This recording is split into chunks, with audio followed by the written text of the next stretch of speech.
Thanks, Nastasia. It looks like a riverside chat rather than a fireside chat, but that's okay. We'll I'm a bit worried for the fish that was there earlier because there's a fisherman now. Yes. So anyway, we'll see how we go. Perfect. All right, so as I mentioned, the topic for this particular panel is Rewiring Payments, Australia's Regulatory Overhaul. And just for context here, so you have in 2021, the Australian government commissioning this landmark review of the payment system and obviously identifying some of the key challenges as well as the opportunities for reform. And then a couple of years later, you then have the government's strategic plan for payments. Let's talk about that in a little bit in terms of what do you believe are some of the urgent issues that review identified, but also how effectively that strategic plan is addressing them. Yeah, so I think the interesting thing to think about there is why the government did a review in the first place, and it was a bit, as we talked about before the break, it was sort of the acknowledgement of how important payments are in driving productivity in the economy, how important the digital economy now is as a portion of the economy. So that was the origin of the review, and it was pretty timely because I guess in terms of the key findings from a regulatory perspective, the review identified the fact that the last time that regulation was set in payments was back in the late 90s. So 1998 to be specific. So effectively we're 25 years on from that. And as I sort of think about that, effectively the review was saying, well, some of the simplifying assumptions that we made in 1998 held true then and no longer hold true now. And so a couple of really key ones was effectively in 98, if you regulated money at rest, as I call it, so deposits, you also regulated money at movement payments because effectively only banks process payments. So regulate banks on their deposit taking and you regulate payments as well. No longer true when you fast forward 25 years because obviously there's a lot of non-bank payment service providers. And then the other simplifying assumption was that if you regulate these things called payment systems, then again your regulation is comprehensive. And fast forwarding 25 years, that's no longer true either because you had these payment services like digital wallets or buy now, pay later that sat over the top of payment systems. They're not payment systems in themselves, but they use payment systems, and so therefore there's regulatory gaps everywhere.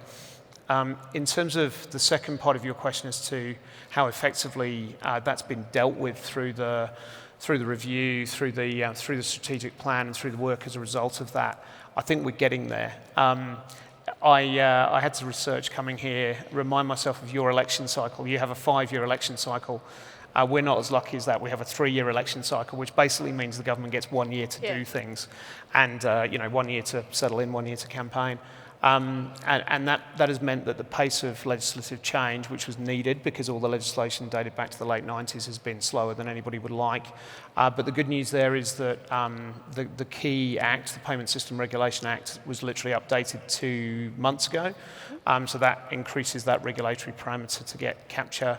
And then the first draft of the licensing, the new payments licensing regime, came out literally last week. So we're getting there to addressing those gaps.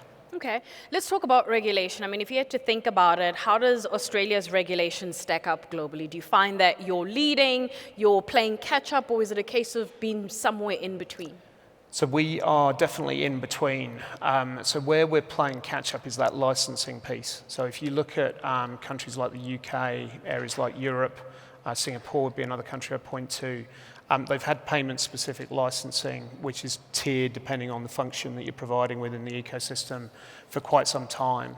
So, I mean, the good news there is that we can be a sort of relatively fast follower and we can learn from them, but we're definitely playing catch-up there. In other elements, though, I think we're leading. So I would point to areas like open data. Yeah. So we have what we call the consumer data right. That's not open banking. It's actually not industry specific, so it's economy wide. So for example, it started with banking, but it's moved quite quickly on to energy. And that I would say is pretty world leading. There's not, there are other countries that have done open banking, but they're then trying to work out how on earth do we make this more economy wide. So we're leading the way there. And then I think the other one that I would point to is our scams prevention framework, the way that that thinks about the whole scams ecosystem. So I talked on the previous panel about the need to capture within regulation digital platforms and telcos as well as financial institutions.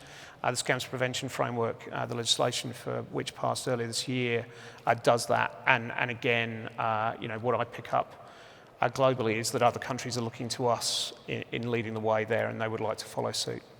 It's quite interesting. I mean, just picking up from some of the bits that you spoke about a little bit earlier on in the panel discussion earlier, one of the things the review highlighted was fragmentation and gaps.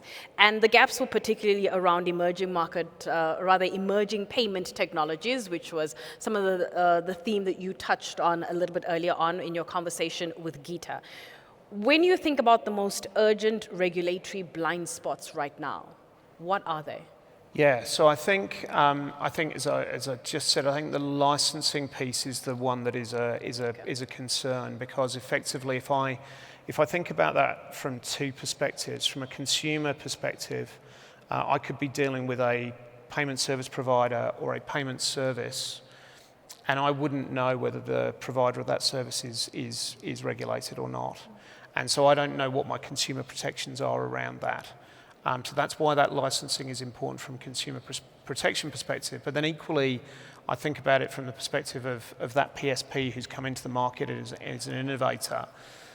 Actually, for them to interact with the rest of the ecosystem, that is quite hard as an unlicensed entity. I'm running the risk of not getting a banking relationship, not having my payments cleared and settled through the central bank.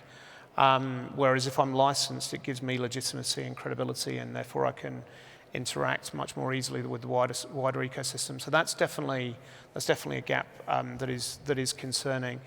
More broadly, because of this updating of the Payment System Regulation Act, that act effectively creates the boundaries of our central bank's power within payments policy, and so it's been quite limited previously.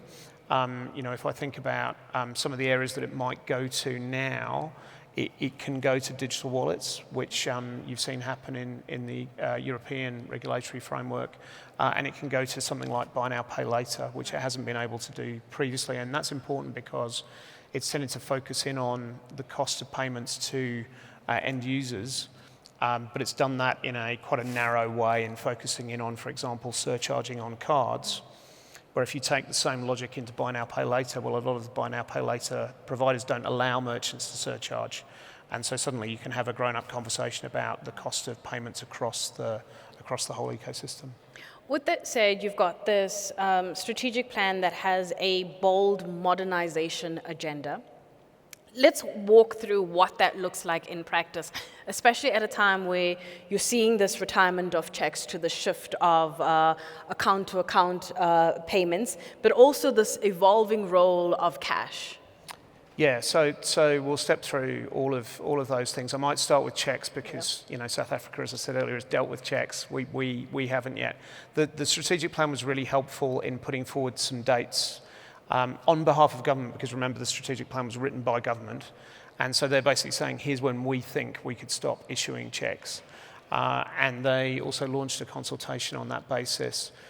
That's been useful in then coming up with a plan that's been agreed between government and industry, and it's been consulted on publicly, which sets an end date for issuance of checks, not just by government but also by private sector of 2028. And then an end to acceptance of checks in 2029. That probably feels incredibly long compared to South Africa, who got rid of checks in a year. But the reason for that is we do have quite large government use cases, and there's a need for the government departments involved to change their processes, for underlying legislation to change, etc. And it also means that it's a pretty orderly wind down. So even if you're an individual who has used checks, you've got 4 years to get used to the idea that you're no longer going to have that as an option. So very useful in the check space. In the account-to-account space, we were asked as the industry body to set an end date for our ACH or direct entry system. And again, worth rewinding to think about why. That's about dealing with those legacy systems, taking the cost out of the economy. So it's a productivity lens that government is doing providing there. And really to set an end date, a target end date, to see whether other alternative providers could step up and provide services in those areas in the time frame, and to create some momentum behind that, and really test whether that end date is achievable. So we did that back in 2023. We set a target end date of 2030. We might come on to why things might have changed on that, but it definitely created that momentum, and it's enabling us to test that date. Lastly, on cash, government was really clear that cash needs to stay for those that want to use it. Again, I think that's really helpful in terms of the policy objective. We're fully behind that, and government also laid out 3 factors that needed to be monitored, given that we're retaining cash. That's acceptance of cash by merchants, it's availability of cash to consumers, and then it's the economics of cash distribution, which in a geography the size of Australia is pretty challenging. Right, which is a nice segue to my next question, because I was going to ask you how the government is thinking around inclusion.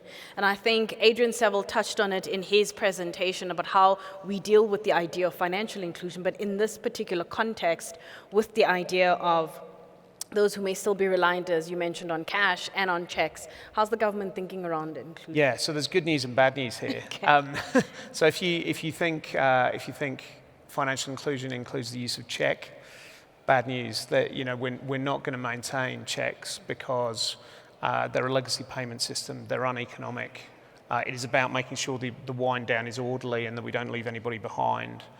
But they're not going to be retained. So very similar decision making to what you've gone through here.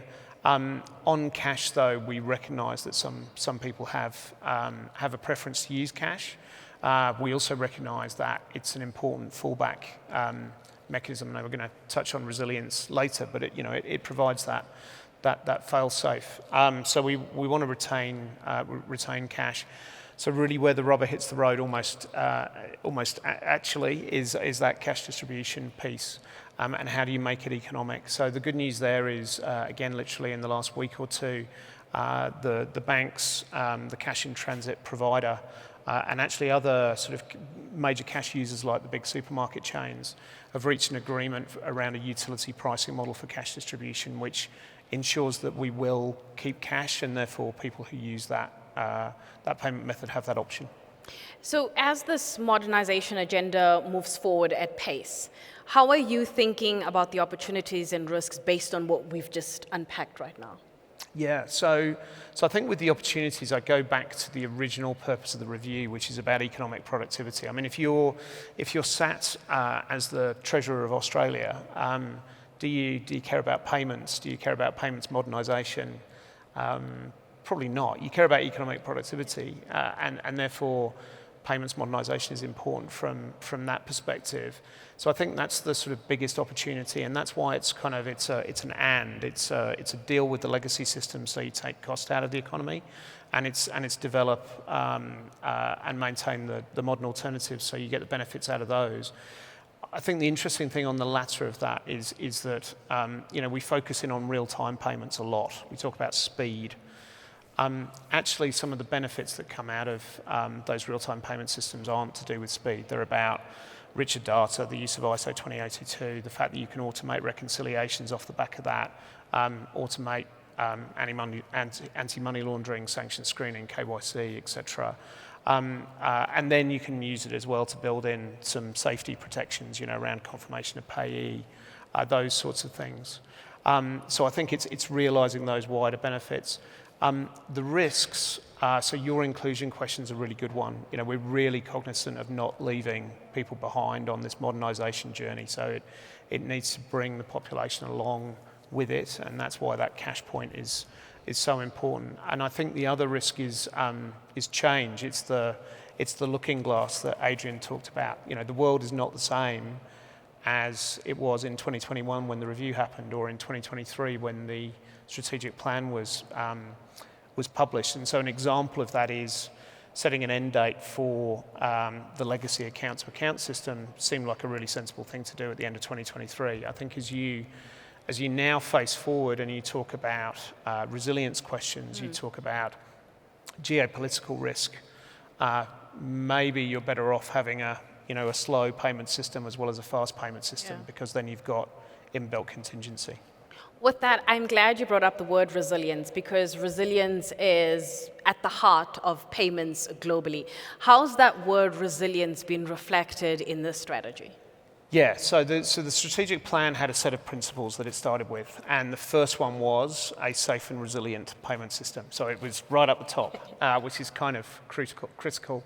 In terms of the practicality of then how that feeds through from a regulatory setting perspective, it's interesting because it goes to multiple regulators. So we've got a cybersecurity centre, Australian Cybersecurity Centre, which actually feeds into our signals directorate. So they're a set of spies. But anyway, that's the cybersecurity centre.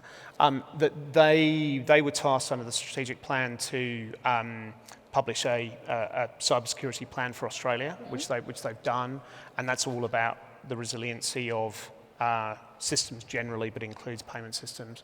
And then there's a set of regulation that feeds through around critical infrastructure and prominent payment systems, which comes through our central bank. So that gets embedded. And then there were two specific actions, which I know we're going to come on to, on us. So one of those was around what gets termed the Industry Resilience Initiative. Yeah. And the other one was around upgrading the security of the card payment system to what's called the Advanced Encryption Standard, or AES. Let's talk about that Oz PayNet Industry Resilience Initiative. What is that? Yeah, so spoiler alert, I'm talking about this afternoon in Electrum. I think I mentioned that earlier. I keep giving. But these are nice teasers, because now people have something to note down and get to. Exactly. For those that aren't immediately checking their schedules on, can I make it to Electrum? I'll give the sort of headlines on that. So effectively, what the Industry Resilience Initiative thinks about is a scenario where a major bank. So we have 4 major banks in Australia who account for around about 80% of the payments volume. A scenario where a major bank is dark, they are not online, and they're not online for 5 days. So that's the starting point, is the scenario. We are ambivalent as to what causes that scenario. So it could be bank's own outage, it could be cybersecurity, it could be a telco or an electricity outage. But we're very focused in on that scenario. And then the question is, well, if that happens, and me as a consumer, my bank is out for 5 days, how can I continue to make payments? How can I continue to withdraw cash?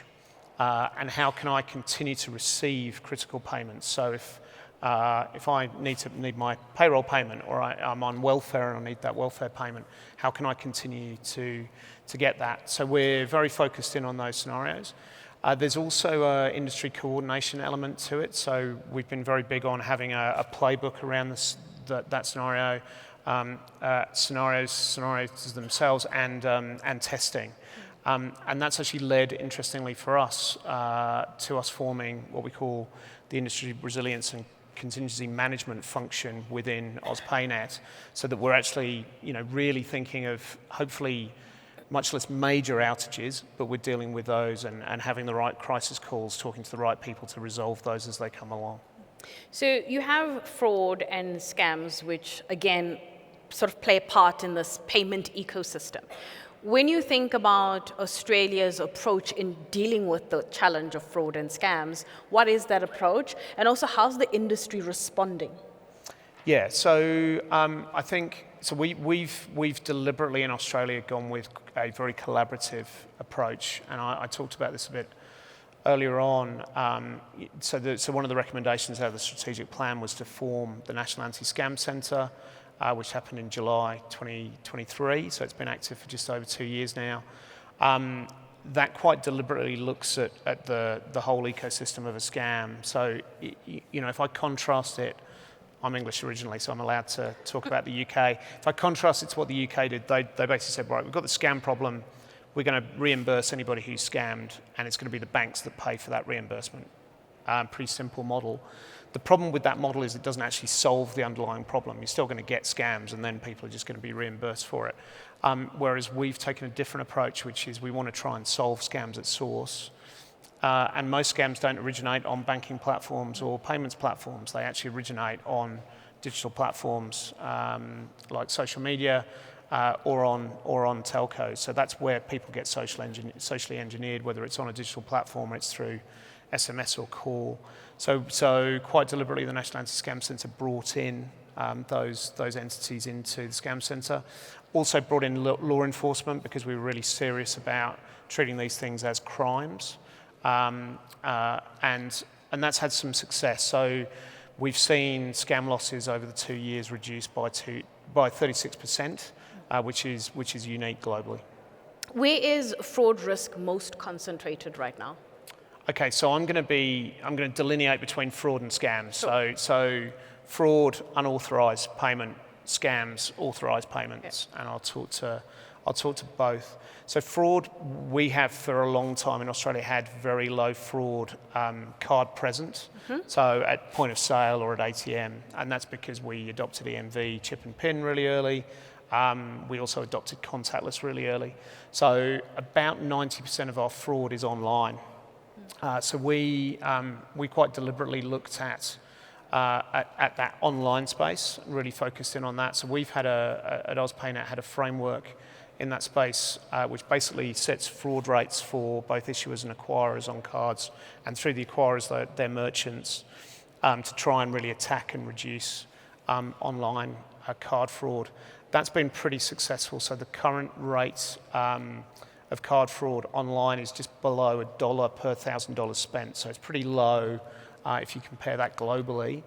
That's been really successful in what that framework can control. The problem is the fraudsters don't give up. They just go on to the next one. So it's people use the whack-a-mole comparison. You've whacked the mole there and it's appeared over there. And the problem there is that what has happened with that fraud is that it's gone overseas. Yeah. So it's now Australian cards on overseas merchants. Right. And that's much more difficult for us to control because they're not acquired by our banks. So we're working with issuers and card schemes around how we face into that. On the scam side, so the success that we've seen, so the Scam Centre did a couple of things. So it leveraged actually a body that we created called our Economic Crime Forum, which brought together regulators, financial institutions, and the police, law enforcement. So that was the kind of leverage to get law enforcement involved. It then runs, and this isn't a unique model to Australia, Singapore's done this as well, it runs fusion cells, so it really targets things like investment scams. So where it's had some success, what's led to that 36% reduction is things like taking down malicious websites. So Australia currently takes down around 20 malicious websites, malicious investment websites every day. Wow. That's how quickly these things are popping up. That's the whack-a-mole problem. It's made bad news for people who use crypto. It's made investing funds in crypto more difficult. The reason for that is that about 50% of the scam proceeds were off-ramped over crypto. So the banks have been pretty serious in where they allow that to happen and where they don't. And then on the law enforcement side, this is all about international law enforcement because, we are dealing with pretty serious scam compounds that create these scam attacks. And law enforcement has worked with Australian law enforcement has worked with its peers in places like the Philippines, Malaysia, Romania to take down those scam compounds. So we've seen some success. I guess the negative there is that scam losses are still over $2 billion in Australia. So we need to do more. We haven't won yet. And that's where the scams prevention framework that I talked about earlier, which is the regulatory. So remember that 36% decline is before we put regulation in. The regulation being put in, which will put regulatory obligations on all of financial institutions, digital platforms and telcos, that will hopefully lead to further reduction. So we've got about 15 minutes left of this discussion. I've got plenty of my questions in the bag that I'd love to ask you, but they've also been at the same time while you and I have been chatting, lots of audience questions that have come through as well. So you're clearly saying all the right stuff because people have questions. So let me get to the audience questions because there are lots of them. Sure. So the first question says, what sort of powers have been issued to curb the use of crypto ATMs in Australia, and what lessons learned can you share in regulating this space? Yeah, so the answer is we haven't specifically regulated crypto ATMs yet. I think it is looming. So I think I made the point on the previous panel. The bit that we've done, so we did this through our Economic Crime Forum, and deliberately did it through our Economic Crime Forum because we would get to it quicker, and also it would involve law enforcement. So we did the research to prove that there is no legitimate use of crypto ATMs whatsoever. It's money laundering. Often it is linked to scams. I mean, I think bizarrely, but you can kind of understand it's the sort of modus operandi of scammers. A lot of older people. Mm-hmm. So older people are being asked to deposit money into crypto ATMs because that's the scam off-ramp. So we've proven there's no legitimate use for them whatsoever. New Zealand did the same prior to us, and then the New Zealand regulator stepped in pretty quickly to ban them.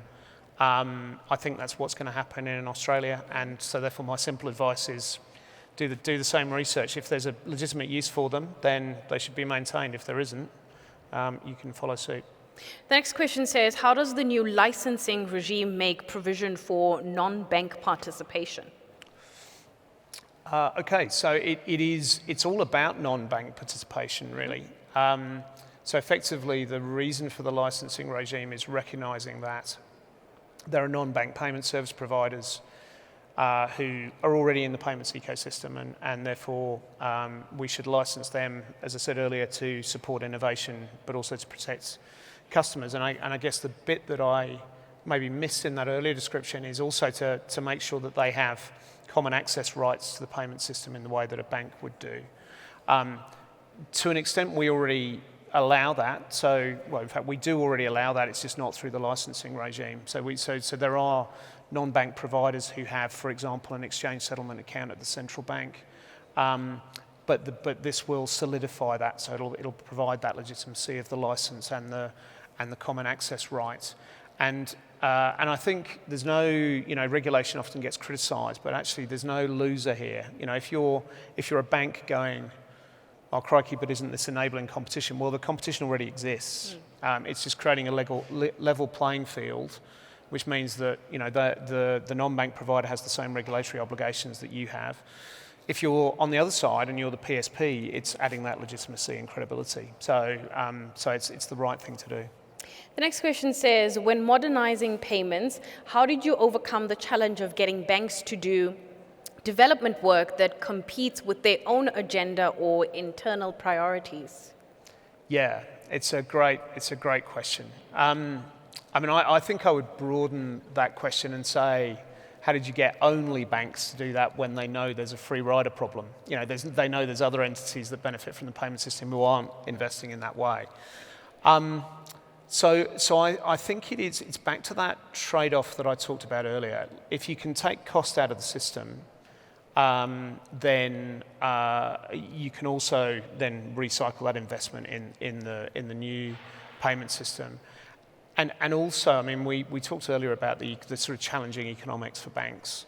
I think some of the benefits that we see from really good real-time payment platforms that have also invested in richer data and consumer protections and so on and so forth. That's added value that you can then charge for. So you can actually make a margin out of that in the way that you couldn't out of legacy systems. So I'm not sure that fully answers the question, but that's kind of how it operates. And I think the important thing there is that we're not sort of imposing this on banks. So banks are saying, well, we want to do this, and then our job is to form the collaborative program around that in the same way that PASA would, for example. The next question says, how are Australia's prudential and market conduct regulators involved in payments, and which entity licenses PSPs? Yeah, so as with many countries, including, I know, South Africa, we have a range of regulators here. The good thing we managed through the review in 2021 to avoid was creating a new one, because that was a model in the UK, the Payment System Regulator, which has now been folded into the Financial Conduct Authority. So we avoided a new regulator, but we have a banking regulator, we have a consumer licensing regulator, so ASIC, which will be the licensing regulator for the PSPs. We also have a competition regulator. As I was clear on earlier, Treasury are involved because they set the policy objectives, they write the strategic plan, even though they're not a regulator. The model that seems to work for us there is a council. So those regulators get together as a council of financial regulators. That is pretty effective. It's pretty efficient. So it avoids duplication between the regulators, which obviously our members love, banks and non-banks.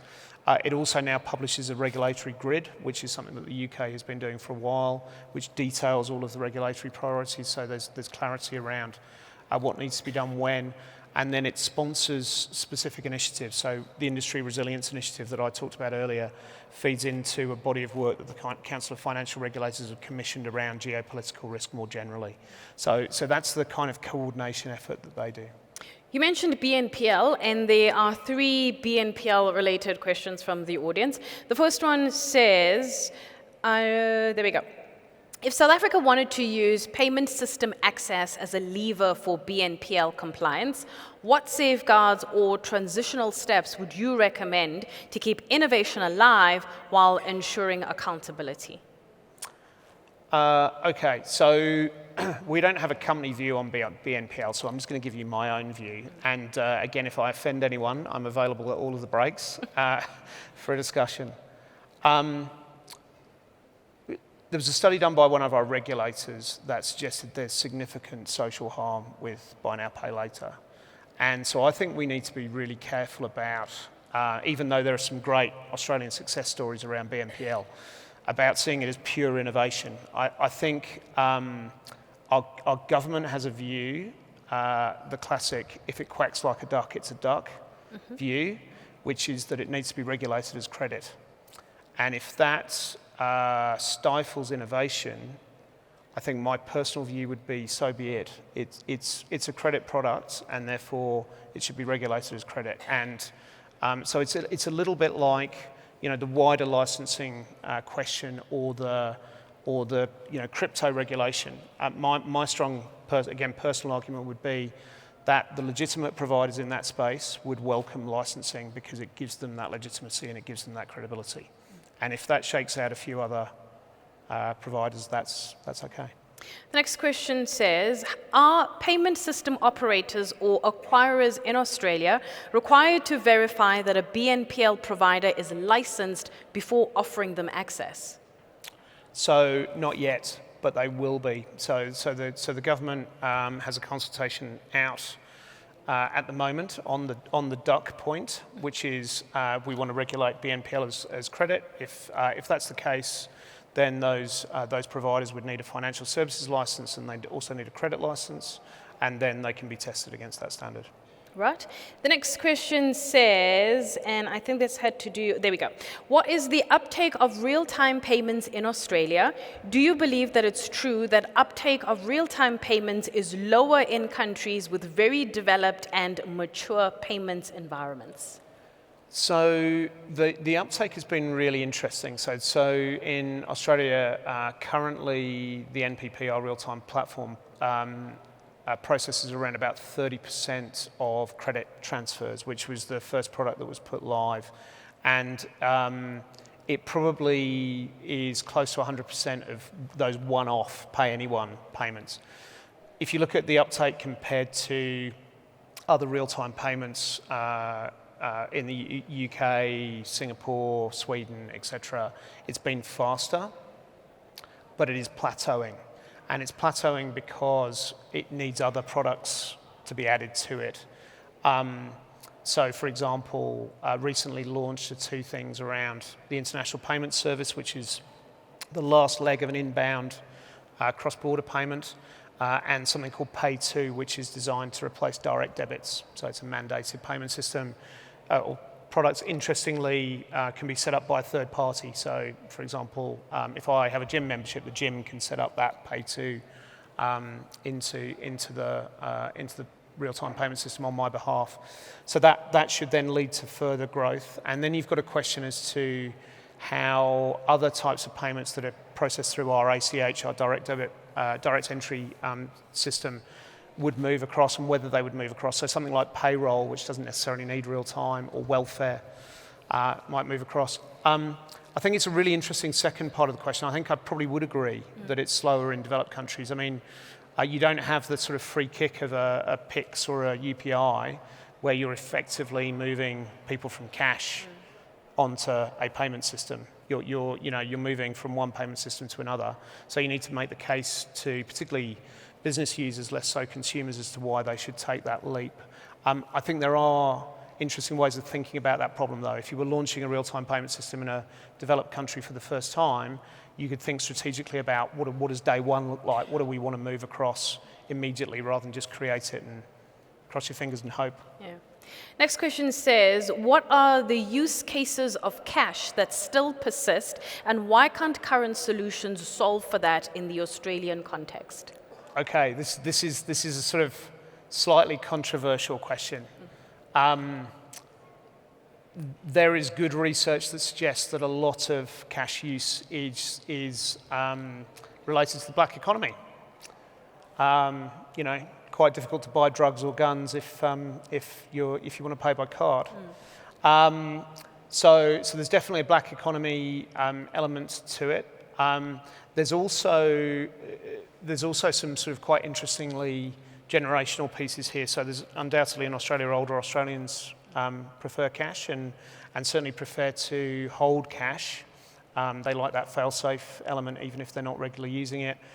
Equally, some younger Australians, you see the use of debit cards increase with younger Australians for the same reason. They don't want to use credit. And similarly, cash enables them to budget. So they use cash as well. I think, again, the interesting thing there is, when we look at checks, we're really focused on use cases because we know we need to replace those use cases with a digital alternative. With cash, we've made the commitment, we're going to maintain it, so it's less about the use cases. But there are some examples. Okay. And the next two questions that have come in, maybe we can tackle them at the same time in the interest of time. The one says, what consideration was taken for cash print distribution and the amount of cash in circulation, i.e. printed notes? And then the second question says, how many PSPs have been licensed under the new regulatory regime? Well, simple answer on the second one is none yet, because we need that legislation to go through. By the way, Canada's a really good example to look at because they're about a year ahead of us on this. If you want to look at the number of PSPs that have been licensed there. In terms of cash in circulation, interestingly, if you look at the headline number, we are at near peak historically, so there is more cash in circulation than ever before. I would put that in circulation strongly in inverted commas because it actually doesn't circulate. There's not much cash usage as a payment, but there's lots of usage, as a store of value. All right.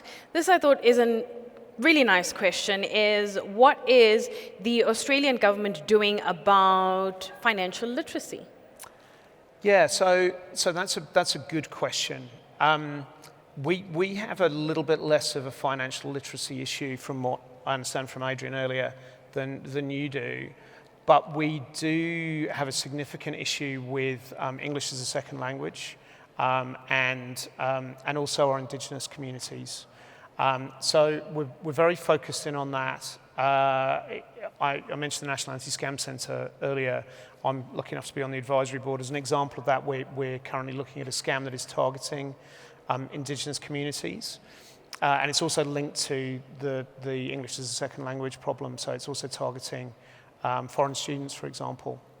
So there are sort of specific instances where we're really targeting in on those use cases and on the literacy component of that in making sure that people fully understand what they're doing and the risks associated with that. We've got a minute left for this discussion, and one of my questions was, where have you seen the most effective examples of government-industry collaboration, and where is it falling short? Yeah, so undoubtedly the NASC, the National Anti-Scam Centre, is one. I think it's a really good example of that kind of public-private partnership. I think the Industry Resilience Initiative that we talked about earlier is another one as well. And then I think, broadly, CDR is probably a good one as well. So that Consumer Data Rights, acronym. Where's it falling short? It's timing.